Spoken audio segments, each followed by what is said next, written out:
क्योंकि मेरी एक क्लाइंट दिव्या ने सिर्फ एक ही सेशन में अपनी 6 पास्ट लाइफ्स देखी और गुस्से में उसने अपने पापा को इतना भला बुरा कहा। दिव्या डायरेक्टली महादेव से कम्युनिकेट कर रही थी और मेरी चोटी से मुझे पेड़ पर लटका दिया है। स्पिरिट गाइड ने कहा कि बीज तो तुमने ही बोए हैं, क्योंकि मुझे ये लग रहा था कि एक सेशन में और कितना ज्यादा डार्कनेस झेल पाएगी ये। इस सेशन में मैंने एस्ट्रल सर्जरी भी परफॉर्म की दिव्या पर। उसने और पंडित ने मिलकर दान पेटी से पैसे चुरा लिए। मैंने past life memory edit technique use की। दिव्या प्रेत लोक में जाने वाली है, जहां से वो एक्चुअली बिलोंग करती है।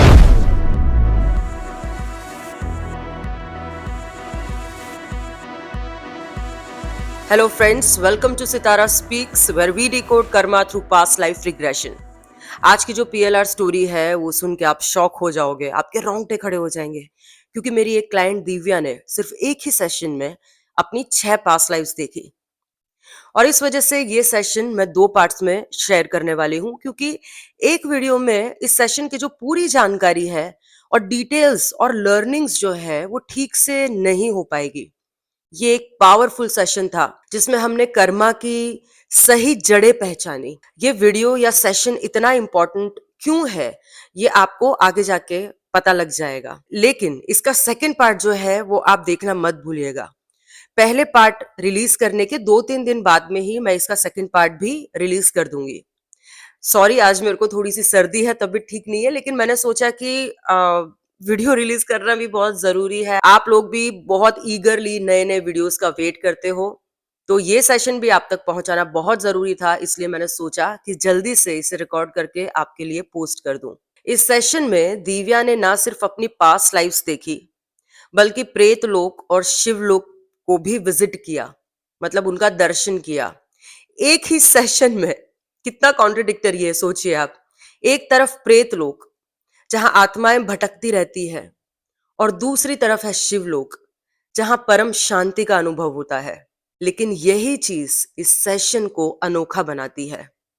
ये एक ऐसी आत्मा की जर्नी है जो प्रेत लोक से निकलना चाहती थी, लेकिन एक ऐसी मुश्किल थी। दूसरे जो प्रेत थे वो उसके पीछे पड़े हुए थे, और फिर कैसे महादेव ने उसकी स्पिरिचुअल जर्नी में उसकी मदद की, ये सुनकर आपके रोंगटे खड़े हो जाएंगे। दिव्या की जो प्रीवियस लाइफ्स थी बहुत ही स्ट्रगलफुल रही है, क्योंकि उन जन्मों में उसे स्पिरिट्स ने हॉन्ट किया है। कई जन्मों में तो उस पे ब्लैक मैजिक भी किया गया है, वो ब्लैक मैजिक का टारगेट बनी है। लेकिन उसकी कहानी इंस्पायरिंग इसलिए है, इतनी दिक्कतें होने के बाद भी अगर आप अपना माइंड सेट करके किसी भी चीज से बाहर निकलना चाहे, चाहे कैसे भी स्ट्रगल्स क्यों ना हो, जन्मों जन्मों की स्ट्रगल्स, अगर आप हायर पावर में बिलीव करते हो और पेशेंस रखते हो, तो कुछ भी आपको तोड़ नहीं सकता।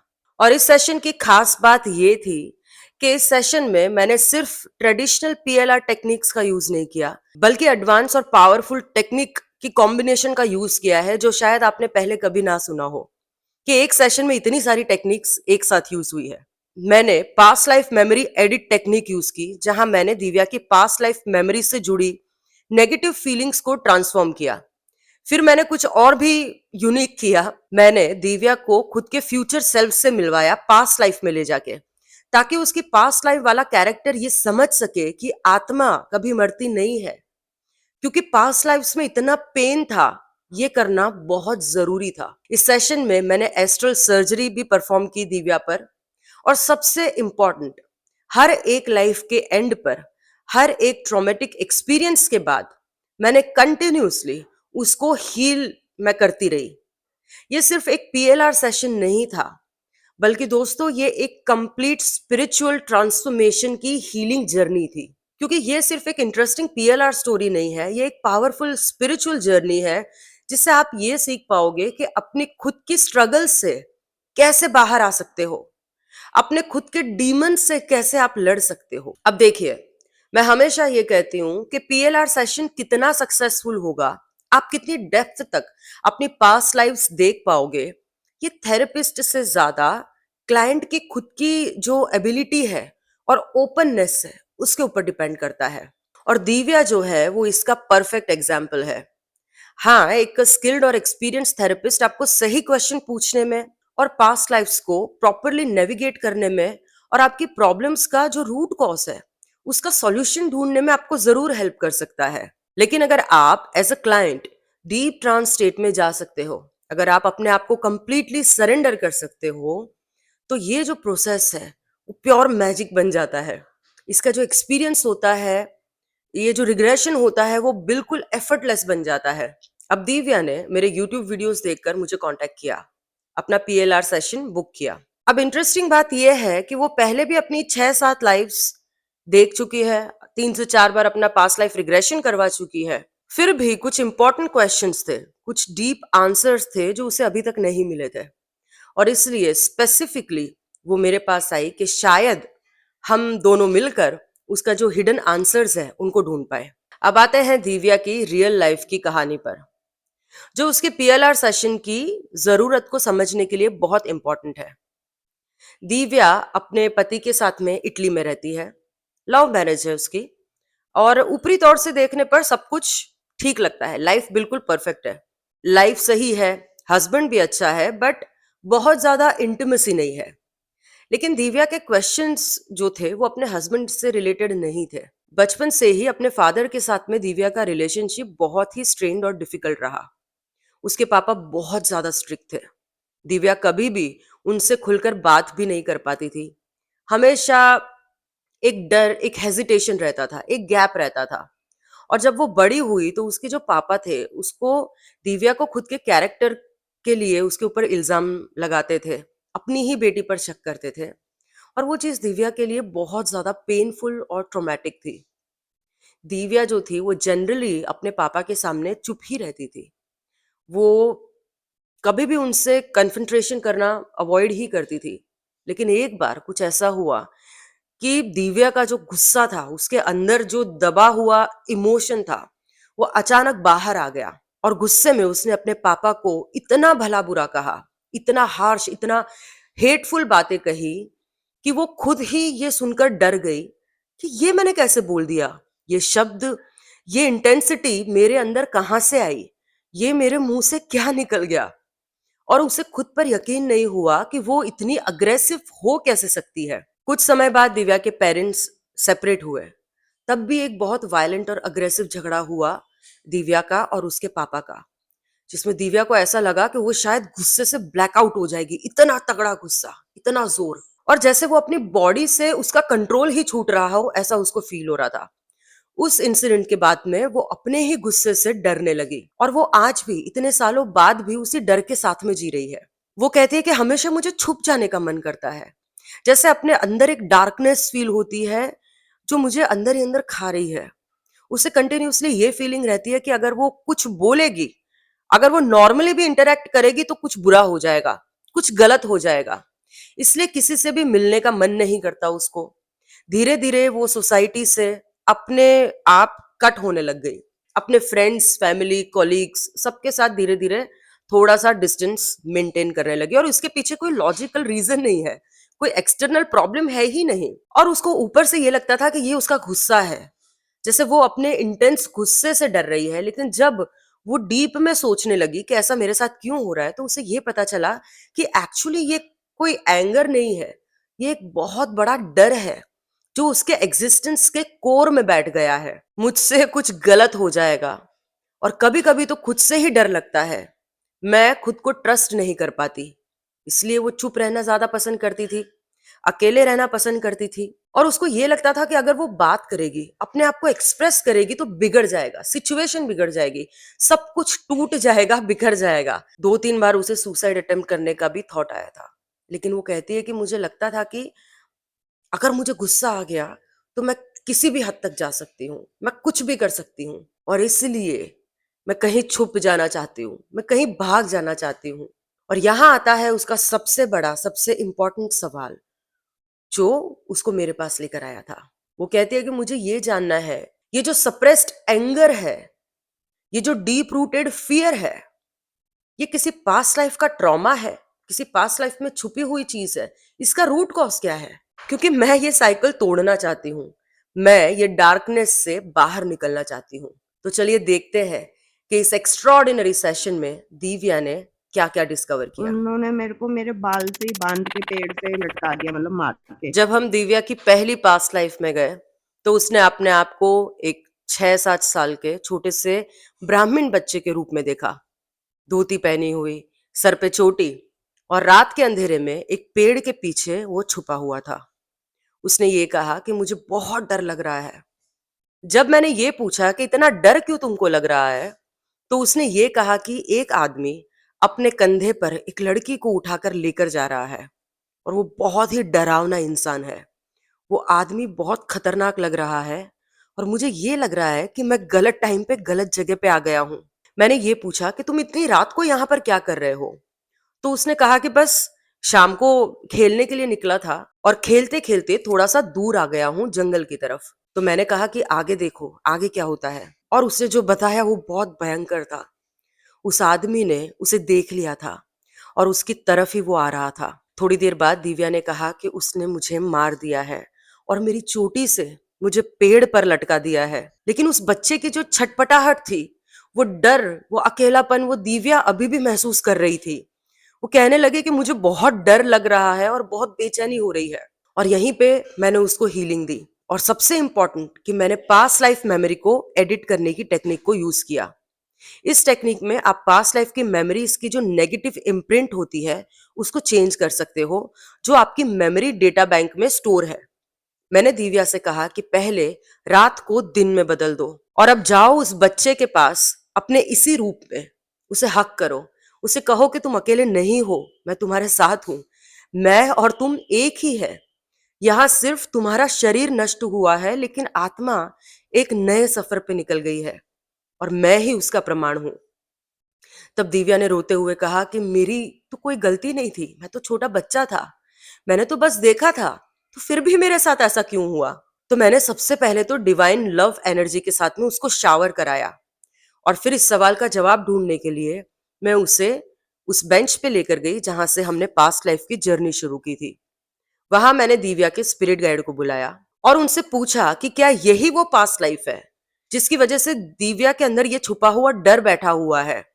क्या ये इसी लाइफ का गुस्सा है जो डर बन के अंदर बैठा हुआ है कि बिना किसी गलती के उसको जो मार दिया गया, तो उसे आज ये लगता है कि बिना किसी गलती के उसके साथ भी कुछ बुरा हो जाएगा। अब हम उसके गुस्से के रूट कॉज तक जाने वाले थे। मैंने कहा कि तुम्हारे गुस्से का जो रूट कॉज है, जिस लाइफ से ये आता है, उस लाइफ में हम चलते हैं। वो ये बोल रहे हैं कि बीज तो तुमने ही बोया है। तब उसने अपने आप को एक 30 साल के आसपास का एक पुरुष के रूप में देखा। चेस्ट पे बाल थे, गठीला शरीर था, लंगोट पहना हुआ था और सर पे गमछा और ऊपर ओपन कोटी जैसी थी।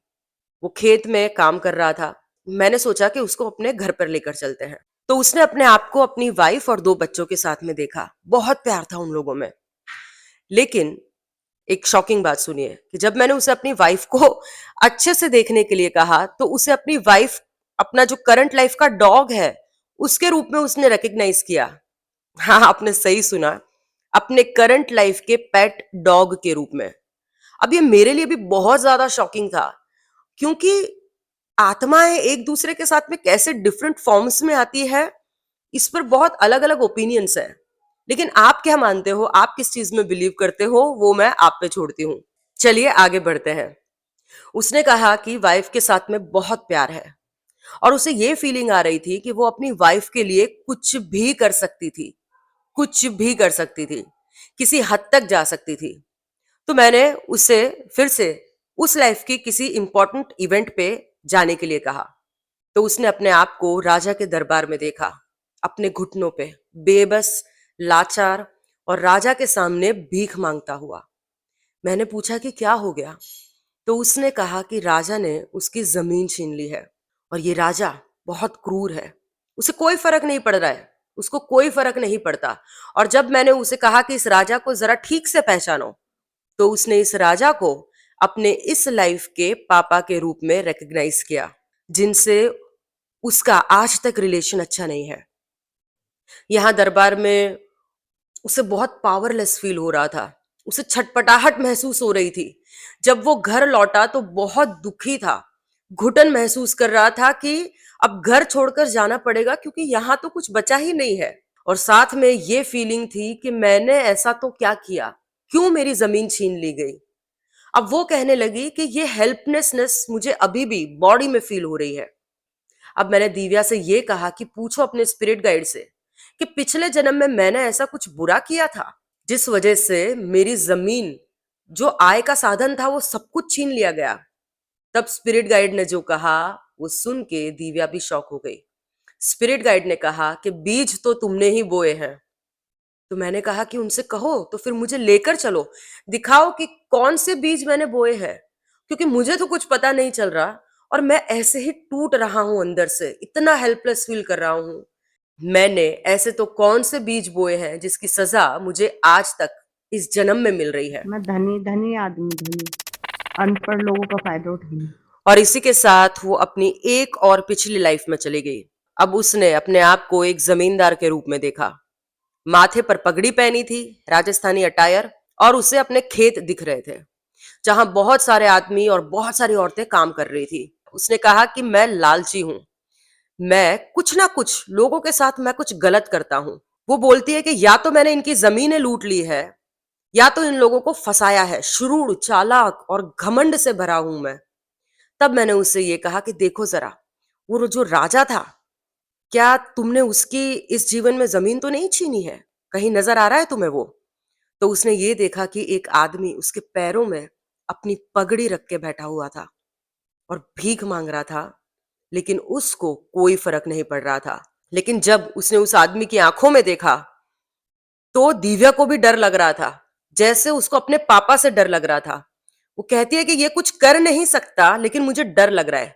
मेरी आत्मा जानती है कि मैं गलत कर रहा हूं, लेकिन मेरा ईगो इतना बड़ा है कि कोई फर्क नहीं पड़ता। पर साथ में उसकी आंखों में देखकर मुझे ऐसा लग रहा है कि इसका भुगतान मुझे कभी ना कभी तो करना ही पड़ेगा। लेकिन उस टाइम पर फर्क नहीं पड़ रहा था। आखिर मैं धनी आदमी हूं, कोई मेरा क्या बिगाड़ेगा।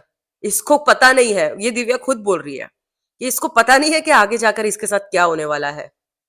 इसे ये लगता है कि जो भी है बस यही है, यही मजा है, ले लो। तो मैंने पूछा कि इसका मतलब आपने इन लोगों की जमीन हथियाई है? तो उसने कहा कि मैं ऐसा जमींदार हूं जो मजदूरों को अपना नौकर बना के रखता हूं, पैसों की झोल करता हूं, यही मेरा काम है। और ये सब अनपढ़ लोग हैं, इनको क्या समझ में आता है। अब उसने कहा कि मैंने यही छटपटाहट तब महसूस की थी जब मैं राजा के सामने भीख से गिड़गिड़ा रहा था।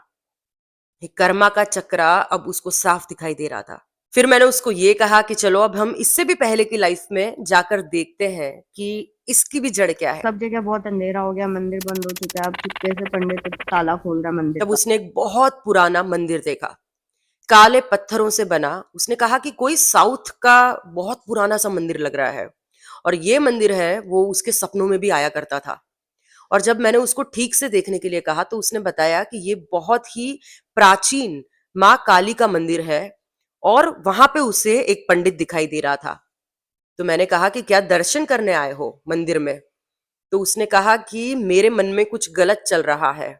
ऐसा लग रहा है कि मैं इंसान खराब नहीं हूं, लेकिन कुछ गलत करने जाने वाला हूं।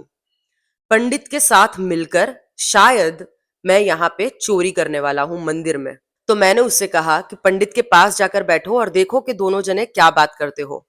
तो उसने बताया कि दोनों ये बात कर रहे हैं। उसने कहा कि मेरा नाम रमेश है और मैं पंडित से ये कह रहा हूँ कि मेरी लाइफ में कुछ अच्छा नहीं चल रहा, खाने पीने के लाले पड़े हैं। तो पंडित ने कहा है कि रात को आ जाना, मंदिर बंद हो जाएगा। उसने कहा कि पंडित थोड़ा सा चालाक है, बहुत ज्यादा बुरा नहीं है, वो मेरी मदद भी करना चाहता है और अपने लिए भी थोड़ा बहुत लालच है उसको। दोनों ने मिलकर प्लान बनाया है कि रात में दान पेटी से पैसा निकाल लेंगे। मैंने कहा कि चलो, तो फिर रात को चलते हैं, उस समय पर चलते हैं जहां पे तुम चोरी करने के लिए जाते हो। तब दिव्या ने अपने आप को रात को उस मंदिर में जाता हुआ देखा। उसने और पंडित ने मिलकर दान पेटी से पैसे चुरा लिए। और अब यहाँ दिव्या के अंदर एक तूफान उठा। कहने लगी कि मेरा मन बहुत ज्यादा गिल्ट से भरा हुआ है, मन में कुछ अच्छा नहीं लग रहा है, बहुत गिल्ट हो रहा है कि ये मैंने क्या किया। क्या मैं इतना गिर चुका हूं कि दान पेटी से पैसे चुराऊं? क्या मेरे हाथ पैर काम नहीं कर रहे कि मैं मेहनत नहीं कर पा रहा हूं? उसको गिल्ट खाए जा रहा था। तो मैंने उससे पूछा कि तुमको क्या करना है? वापस जाके पैसे लौटाने हैं? रख देने हैं पैसे? तो उसने कहा कि हाँ, मुझे ये पैसे नहीं चाहिए, मैं ये पैसे वापस कर देना चाहता हूँ। तो मैंने उसको कहा चलो चलते हैं, हम ऐसा ही करेंगे, तुम मंदिर में जाओ और ये जो पैसे तुमने लिए हैं वो सारे के सारे दान पेटी में फिर से रख के आओ। और मैंने उसे वहीं बैठकर प्रार्थना करवाई। मैंने उससे कहा कि कहो कि मुझे अब ये पैसे नहीं चाहिए। ये जो पैसे जो श्रद्धालुओं ने अपने जो इष्ट हैं उनको इतने प्यार से इतने दिल से दान किए हैं, उस पर मेरा हक नहीं है। मैं ये पैसा लौटाने के लिए आया हूं और ये मैं नहीं रख सकता। मैं इस पाप का बोझ नहीं ढो सकता। ये कह के रमेश ने वो पैसे पंडित जी को लौटा दिए। माँ काली के सामने हाथ जोड़कर वो बहुत रोया। उसने माफी मांगी कि माँ मुझे माफ कर दो। फिर मैंने पूछा कि बताओ तुम्हारी फीलिंग्स क्या है? क्या माँ जो है वो माफ कर रही है तुम्हें? तब उसने अपने सामने भगवान शिव देखे। मैंने कहा कि उनसे माफी मांगो और पूछो कि क्या आपने मुझे माफ किया है? तब भगवान शिव बोले कि तेरा यहाँ पे आना तय लिखा था। उन्होंने कहा कि ये तेरा वो पॉइंट था जहां पर तुझे फ्री विल यूज करने के लिए डिसीजन लेना था। यहां से तेरे भविष्य की नई बुनियाद रखी जानी थी। तेरे मन में आए लालच और तेरे जीवन की परेशानियों की वजह से तेरे हाथ में आए पैसे भी तूने लौटा दिए और यही तेरी परीक्षा थी। यहाँ तेरा अकाउंट बैलेंस होता है। मैं तेरी आगे की साधना में तेरी मदद करूंगा। अब मैं कुछ और बोलने गई तो दिव्या ने मुझे रोका। मुझे कहा कि थोड़ी देर रुको, मैं भगवान शिव से बात कर रही हूँ। ये जो मोमेंट था वो बहुत पावरफुल था। दिव्या डायरेक्टली महादेव से कम्युनिकेट कर रही थी। थोड़ी देर बाद मैंने उससे पूछा कि क्या बात हुई तुम्हारी? तो उसने कहा कि मैंने बहुत गलत किया है, मैंने लोगों का दिल दुखाया है, बहुत गलतियां की है। ग्रेवयार्ड है और उसमें कुछ पैसे जैसे पॉलीथीन में किसी का मुंह सफोकेट करते हैं। अचानक से उसने ये देखा कि पॉलीथीन पॉलीथीन किसी के मुंह पे डाल के सफोकेट कोई आदमी दूसरे को कर रहा था। तब मैंने उससे पूछा कि तुम देखना चाहती हो ये लाइफ? क्योंकि मुझे ये लग रहा था कि एक सेशन में और कितना ज्यादा डार्कनेस झेल पाएगी ये। लेकिन ये तो कुछ नहीं था। आगे जो हम विटनेस करने वाले थे वो तो इससे कहीं ज्यादा खतरनाक था। तो दोस्तों, यहां तक हमने दिव्या की 4 पास्ट लाइफ्स देखी है।